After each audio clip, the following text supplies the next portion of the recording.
To prove I could handle owning my dream pet, I first had to look after a series of other creatures, each one bigger than the last. OK. Well, so let's start with the dream pet, shall we, that we're working towards. OK, what's the dream pet? The dream pet was a lizard. Whoa, lizard. I would have picked a bigger dream pet than that. And You'd have to, wouldn't you? And what was the sequence of animals you had to work up to? So I started off with woodlice. Woodlice? Yeah. Woodlice. They make a lovely pet. Basically, what happened was, my mum said, you can't have a lizard. You need How to prove... big was your lizard that you were hoping for? One that could, like, fit on my forearm like that. That big? Yeah. An iguana? A big Yeah, something lizard? like that, yeah. You're not thinking of a crocodile? No.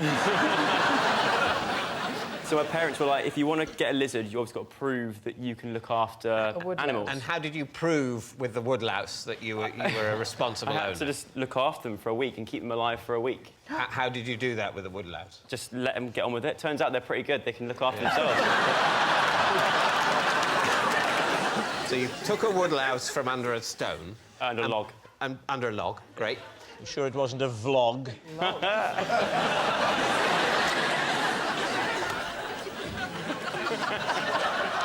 What are you doing? Writing that joke All down. right, yeah. So you took the woodlouse, and what did you put it in? In a little plastic container. With food or with... Bits of the log, bit of grass, that kind of thing. Sounds like lousy accommodation. Don't write that one down, Rob. At the end of the week, it was still alive. Yep.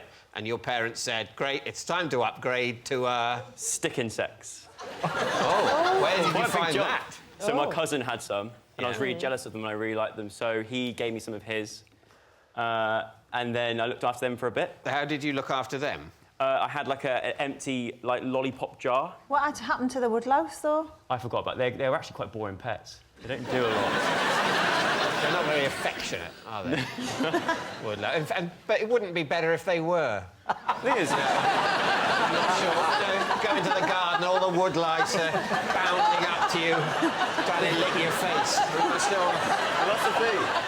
And how long did you have to keep the stick insects alive? Just for another week. And then at the end of that week... This is where it all changed. Oh, so then was okay. my first trip properly to the pet shop. Right. Horse. I then got 2 giant African land snails to right. look after, and that was a whole different ball game. You've got to keep them moist at all times. So you've got to make sure it's like warm and wet, because they like that. That's when they're Right. most active. So what did you keep them in? A big container, like a big, like what you put like stuff in and put it under your bed. What's it called? Drawer? That's it, like one of those plastic drawers. Lovely hot, Yeah. wet drawer. Yeah. Great. Did you give these land snails names? I did, yeah. Stanley and Shelley. Named after... Shelley. I like that. Shelley, because... Shelley. Yeah. Write that one down, Rob. Yeah.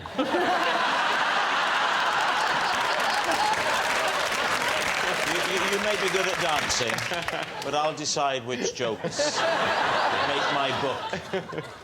OK. What was the next step after the snail? The next step would have been the lizard. Yes. But it's the fact that I had these snails for so long, I just got bored of wanting any pet.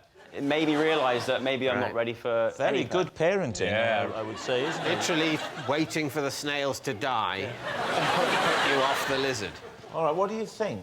It sounds believable. Sounds Does sound believable. I think it's true. You think it's true? So, Joe, were you telling the truth then, or were you telling a lie? It is, in fact, true.